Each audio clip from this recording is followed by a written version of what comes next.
मुझे प्यार की जिंदगी देने वाले, मुझे प्यार की जिंदगी देने वाले। नमस्कार दोस्तों, वेलकम बैक टू ज्ञान पिपांशु क्लासेस। आइए, आज हम लाए हैं दिल्ली सल्तनत का दूसरा वंश खिलजी वंश। कौन सा वंश बच्चों? खिलजी वंश लेकर आए हैं। और बच्चों खिलजी वंश कहा जाता है कि खिलजी वंश एक क्या था? तुर्क कबीला कहा जाता था। खिलजी वंश के जो लोग हुए, शासक हुए, वो तुर्क कबीले के थे। किस कबीले के थे बच्चों? तुर्क कबीले के थे। और कहा जाता है खिलजी वंश के तुर्क कबीले के थे जो 64 कबीलों में से क्या थे? एक थे। याद रखना बच्चों, इम्पॉर्टेंट क्वेश्चन है कि तुर्क कबीलों की संख्या कितनी हुआ करती थी? 64। और खिलजी वंश जो था वो क्या थे? एक तुर्क कबीले के हुआ करते थे। बच्चों देखिए, खिलजी वंश कहा जाता है कि गुलाम वंश के अंतिम शासक। कौन? गुलाम वंश के अंतिम शासक क्यूमर्स या कैमूर्स को जलालुद्दीन फिरोज खिलजी परास्त करके एक नए साम्राज्य दिल्ली सल्तनत पर स्थापित करता है, जिसका नाम आता है खिलजी वंश। और बच्चों खिलजी वंश का समय 1290 ईस्वी से चलता है और 1320 ईस्वी तक चलता है। कहाँ से? 1290 से स्टार्ट हो जाता है और 1320 ईस्वी तक खिलजी वंश चलता है। कहा जाता है कि खिलजी वंश पर ना बच्चों 6 शासकों द्वारा शासन किया जाता है। खिलजी वंश पर कितने शासकों द्वारा शासन किया जाता है? 6 शासकों द्वारा शासन किया जाता है, जो आपके सामने है। आप लोग इसका स्क्रीनशॉट ले सकते हैं। देखिए, खिलजी वंश में जलालुद्दीन फिरोज खिलजी या फिरोज खिलजी आता है, जो पहला शासक आता है और खिलजी वंश की क्या करता है? स्थापना करता है। और इसका समय होता है 1290 से 1296 ईस्वी तक चलता है। इसके बाद रुकनुद्दीन फिरोज खिलजी आता है। कौन आता बेटा? रुकनुद्दीन फिरोज खिलजी आता है। और रुकनुद्दीन फिरोज खिलजी जो होता है वो कुछ समय के लिए शासन करता है, अर्थात 1296 से स्टार्ट होता है, 1296 के बीच इसका शासन खत्म हो जाता है। इसके बाद इम्पॉर्टेंट आपका जलालुद्दीन फिरोज खिलजी है और अलाउद्दीन खिलजी है। आगे के शासक भी आपके कुछ इम्पॉर्टेंट्स होंगे। कहा जाता है अलाउद्दीन खिलजी आते हैं और 1296 में अपने चाचा जलालुद्दीन फिरोज खिलजी की हत्या कर देते हैं और 1296 में क्या बनते हैं? शासक बनते हैं। और इनका शासन चलता है 1316 ईस्वी तक चलता है। यही अलाउद्दीन खिलजी हैं जो इन्होंने बाजार नियंत्रण प्रणाली स्थापित करते हैं, घोड़ा दागने की प्रथा प्रारंभ करते हैं, सैनिकों को नगद वेतन देने की बात करते हैं। बेटा हम अलाउद्दीन खिलजी की चर्चा करेंगे अगले वीडियो में। इसके बाद शासक बनते हैं शिहाबुद्दीन उमर, जिनका शासनकाल 1316 से 1316 ईस्वी तक कुछ समय के लिए शासक बनते हैं। फिर आते हैं कुतुबुद्दीन मुबारक खिलजी आते हैं और इनका समय भी 1316 से 1320 ईस्वी तक चलता है। थोड़ा समय चलता है, लगभग 4 साल चलता है, 4 साल से कम। और उसी 1320 में अंतिम शासक कहा जाता है कि खिलजी वंश का अंतिम शासक कौन था? नसीरुद्दीन खुसरो शाह, जिनका समय 1320 से 1320 तक रहता है। बच्चों आप इसको ज़रा से ध्यान से याद करेंगे तो आपको डेट भी याद हो जाएगी और इनके क्रम के शासक। जैसे आपने गुलाम वंश पढ़ा तो गुलाम वंश के सभी शासकों का क्रम आसानी से याद किया है और आपसे पूछा जाता है। उसी तरह से यहाँ पर भी आपसे पूछा जा सकता है कि अलाउद्दीन खिलजी के बाद खिलजी वंश का शासक कौन बना, या अलाउद्दीन खिलजी कि शासक बनने से पहले शासक कौन हुआ करता था। ऐसे क्वेश्चन आपको पेपरों में देखने को मिलते हैं और बच्चे ये आपका मिलान करने के लिए भी आपके पास आता है। तो थोड़ा सा आप मेहनत कर लें, ज़रा से देखेंगे, 2-3 बार इस वीडियो को देखें, हमेशा के लिए आपके दिमाग में सेट हो जाता है। और परीक्षा के प्रपेक्ष में आपका खिलजी वंश में ज़्यादातर इम्पॉर्टेंट जलालुद्दीन फिरोज खिलजी हैं और अलाउद्दीन खिलजी आते हैं, और कुछ शासक भी हैं जिनके कुछ पॉइंट्स या कुछ क्वेश्चन हमको देखने को मिलते हैं। बच्चों इसका आप स्क्रीनशॉट ले लीजिए, फिर हम आज पढ़ते हैं। क्या पढ़ते हैं? जलालुद्दीन फिरोज खिलजी की बात करते हैं। आशा करता हूं कि आप लोग स्क्रीनशॉट ले लिए होंगे। तो बच्चों आज हम पहला शासक खिलजी वंश का किसे पढ़ते हैं? जलालुद्दीन फिरोज खिलजी। कौन बेटा? जलालुद्दीन फिरोज खिलजी। जलालुद्दीन फिरोज खिलजी। अब जलालुद्दीन फिरोज खिलजी कहा जाता है कि जलालुद्दीन फिरोज खिलजी जो है वो गुलाम वंश, कौन सा वंश? गुलाम वंश के अंतिम शासक, गुलाम वंश के अंतिम शासक होते हैं। कौन बेटा? बहुत सही। कौन होते हैं? क्यूमर्स होते हैं या इन्हीं को क्यूमर्स या कैमूर्स के नाम से भी जाना जाता है। किस नाम जाना जाता है बच्चों? कैमूर्स के नाम से भी जाना जाता है। इनको परास्त करके दिल्ली सल्तनत पर एक नए राजवंश, कौन सा वंश? खिलजी वंश की स्थापना करते हैं। किसके स्थान पर? गुलाम वंश के बाद। कौन स्थापित करते हैं? जलालुद्दीन फिरोज खिलजी। कहा जाता है जब जलालुद्दीन फिरोज खिलजी दिल्ली का शासक क्या बनता है? शासक बनता है। कहाँ का? दिल्ली सल्तनत पर या खिलजी वंश का क्या बनता है? शासक बना। तब इसकी उम्र जो हुआ करती थी बेटा, वो 70 वर्ष की आयु में शासक बनता है। जलालुद्दीन फिरोज खिलजी 70 वर्ष की आयु का हुआ करता था। तो ये क्या बना था? शासक बना था। कहा जाता है कि बलवन, किसने बेटा? बलवन ने ना, किसने बेटा? बलवन ने बलवन के द्वारा स्थापित लौह और रक्त की नीति को क्या करता है? नीति को क्या कर देता है? ये समाप्त कर देता है। क्या कर देता है? समाप्त। जब जलालुद्दीन फिरोज खिलजी क्या बनता है? खिलजी वंश का पहला शासक बनता है, स्थापना करता है, तो बलवन के द्वारा चलाए गए लौह और रक्त की नीति को क्या कर देता है? समाप्त कर देता है। और स्वयं कहता है कि मैं एक क्या हूँ? मैं एक वृद्ध मुसलमान हूँ। क्या हूँ? मैं एक वृद्ध मुसलमान हूँ। मैं एक क्या हूँ बेटा? मैं एक वृद्ध मुसलमान हूँ। और मैं किसी मुसलमान का बहता हुआ रक्त नहीं देख सकता। बहता हुआ रक्त नहीं देख सकता। कौन कहता बेटा? ये जलालुद्दीन फिरोज खिलजी कहता है कि मैं एक वृद्ध मुसलमान हूँ। आयु कितनी थी? 70। तो जाहिर सी बात है कि वो वृद्ध मुसलमान था। और मैं किसी मुसलमान का बहता हुआ रक्त नहीं देख सकता। ये इसीलिए बेटा जलालुद्दीन फिरोज खिलजी क्या करता है? बलवन द्वारा स्थापित लौह और रक्त की नीति को क्या करता है? समाप्त करता है। बेटा बहुत इंपॉर्टेंट क्वेश्चन है कि लौह और रक्त की नीति कौन लागू करता है? बलवन। और समाप्त कौन करता है? जलालुद्दीन फिरोज खिलजी। जिस प्रकार इल्तुतमिश के द्वारा, किसके द्वारा बच्चों? इल्तुतमिश के द्वारा स्थापित चालीसा, किसको बच्चे? चालीसा। किसको? चालीसा। इल्तुतमिश ने क्या स्थापित किया था? चालीसा, अर्थात 40 सरदारों का संगठन बनाया था, जिसको हम चिहलगानी कहते हैं। और इसी को बच्चे हम चारगान, तो क्या क्या कहते हैं? इल्तुतमिश के द्वारा स्थापित चालीसा, चारगान, क्या कहते हैं? चारगान। इसी को बेटा ना आप क्या कहते हो? तुर्कान ए चिहलगानी कहते हैं। चिहलगानी कहते हैं। और इसी को बेटा 40 सरदारों का क्या कहते हैं, 40 सरदारों का संगठन कहते हैं। क्या कहते हैं, 40 सरदारों का संगठन कहते हैं।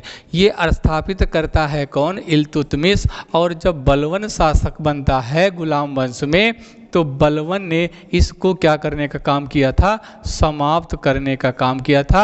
इधर बलवन के द्वारा स्थापित लौ और रक्त की नीति को कौन समाप्त करता है, तो बेटा जलालुद्दीन फिरोज खिलजी करता है।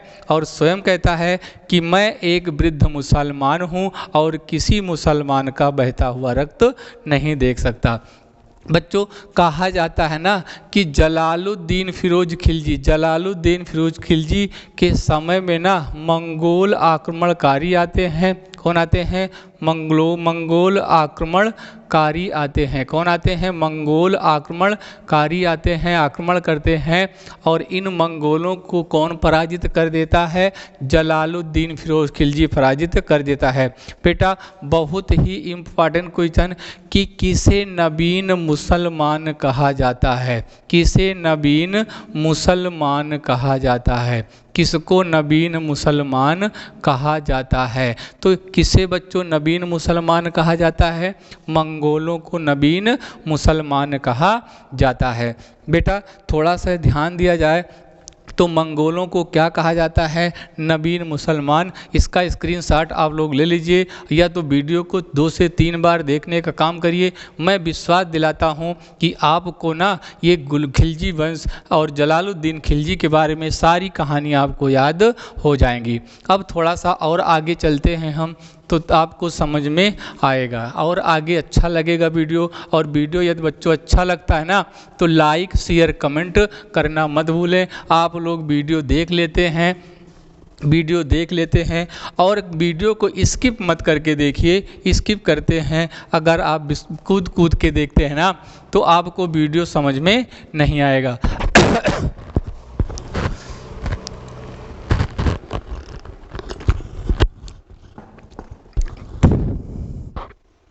अब बेटा देखिए कहा जाता है जलालुद्दीन फिरोज खिलजी के समय में एक संत आते हैं और उन संत महोदय का नाम क्या हुआ था, नाम होता था सिद्धि मौला। क्या नाम था, सिद्धि मौला। क्या नाम था, सिद्धि मौला। सिद्धि मौला नाम हुआ करता था। ये आते हैं और खिलजी जो है ना जलालुद्दीन फिरोज खिलजी सिद्धि मौला को क्या करता है, हाथियों से, किससे बच्चों, हाथियों से क्या कर देता है, हाथियों से रौंदा देता है। और सिद्धि मौला संत की क्या हो जाती है, मृत्यु हो जाती है। तो यहाँ से आपको कहानी अच्छी लगी होगी। बताओ बेटा कि जलालुद्दीन फिरोज खिलजी ने किस वंश की स्थापना की, बहुत अच्छा, खिलजी वंश की स्थापना की। और ये कितने वर्ष की आयु में शासक बनता है, 70 वर्ष की आयु में।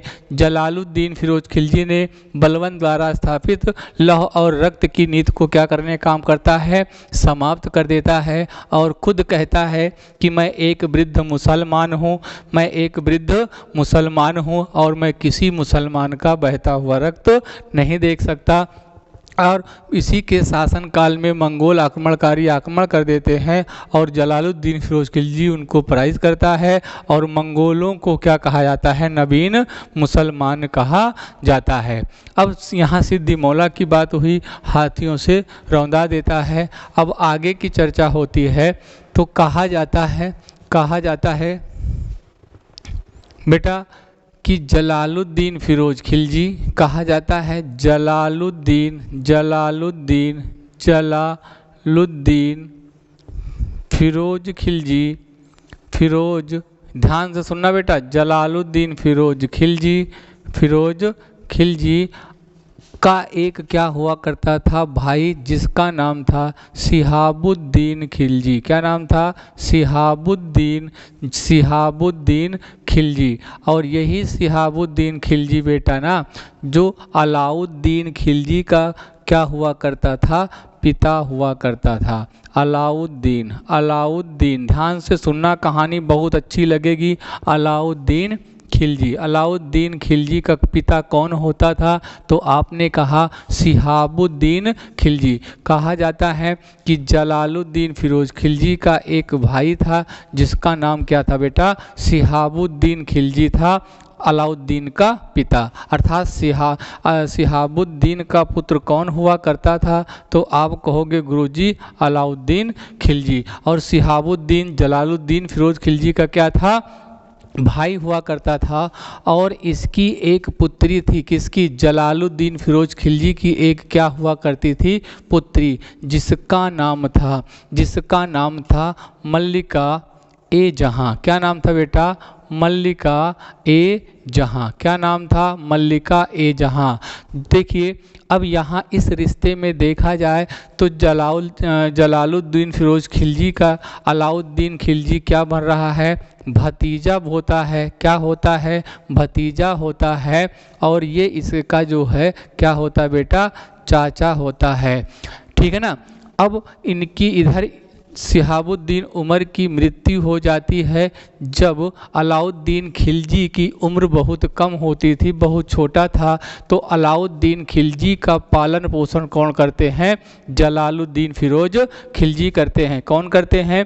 जलालुद्दीन फिरोज खिलजी करते हैं। और अलाउद्दीन खिलजी को जलालुद्दीन फिरोज खिलजी बेटा अपने बेटे से भी ज़्यादा प्यार किया करते थे, अपने बेटे से ज़्यादा भी प्यार किया करते थे। बात आती है देवगिरी दक्षिण भारत की बात आती है, दक्षिण भारत की बात आती है। अलाउद्दीन फिरोज खिलजी जलालुद्दीन फिरोज खिलजी जो है अलाउद्दीन खिलजी को दक्षिण भारत, कहाँ की बात कर रहे हैं बेटा?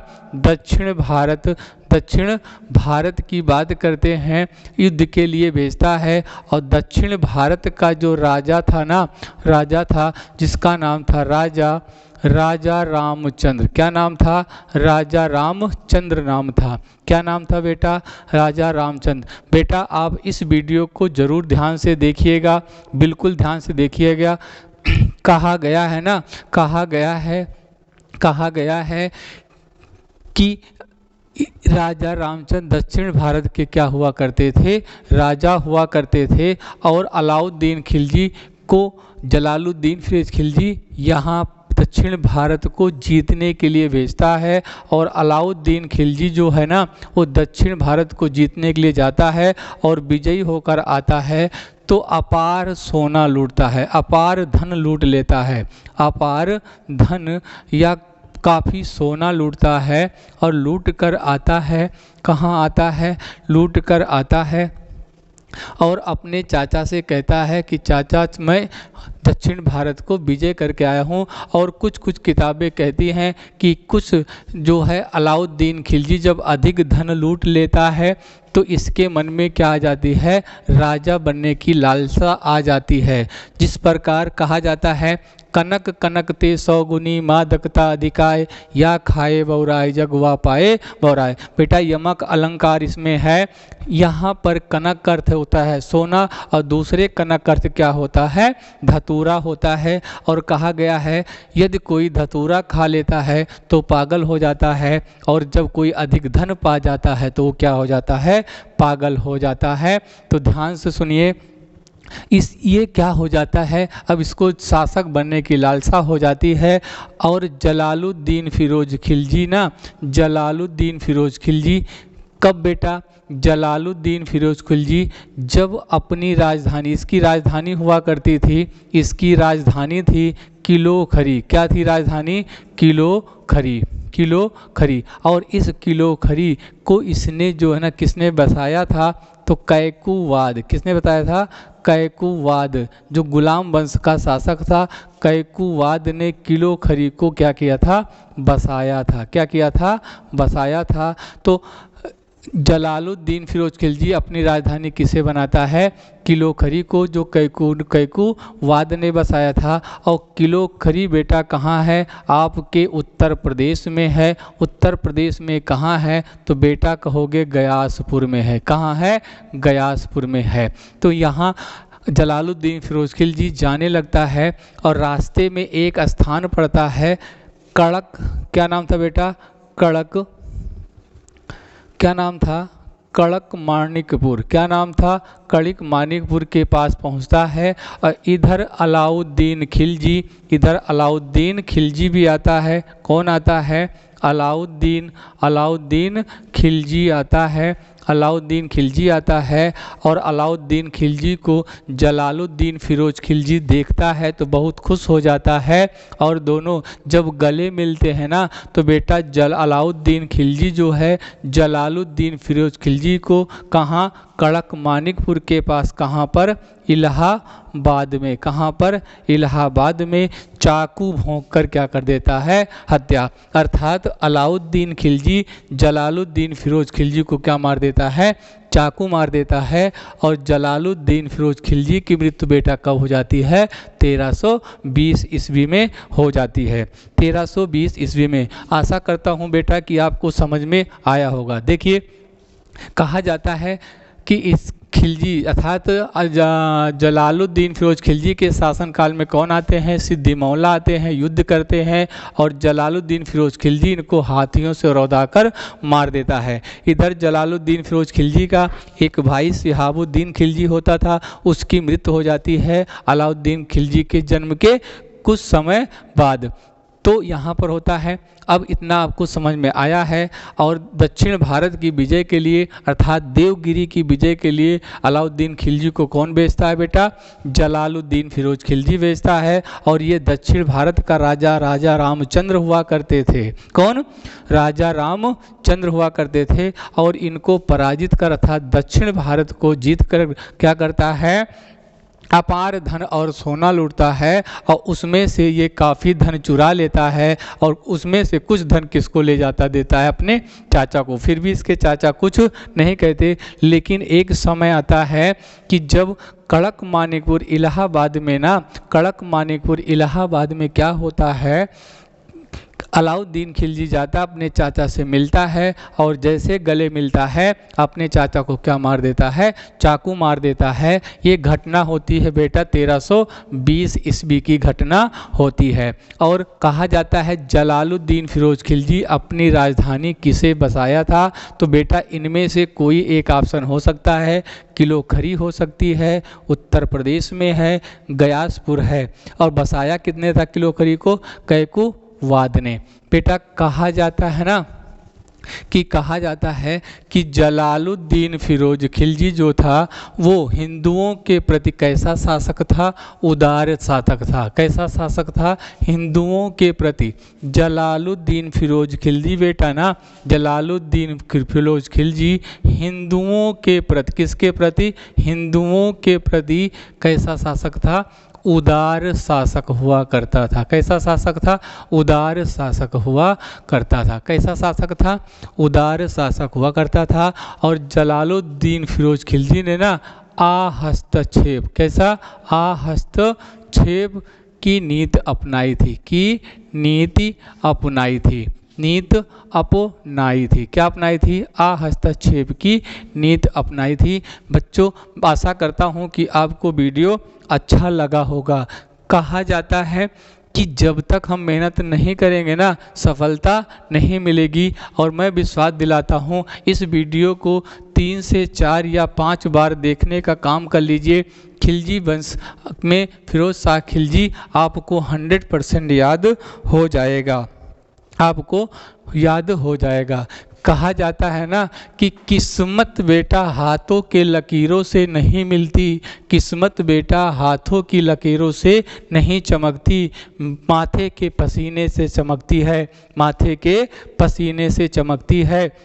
बार बार कश्तियाँ बदलने से किनारा नहीं मिलता, बार बार कश्तियाँ बदलने से किनारा नहीं मिलता। बेटा दिशा बदल कर तो देखो, दिशा बदल कर देखो, किनारा अपने आप मिल जाएगा। बहुत बहुत धन्यवाद वीडियो देखने के लिए।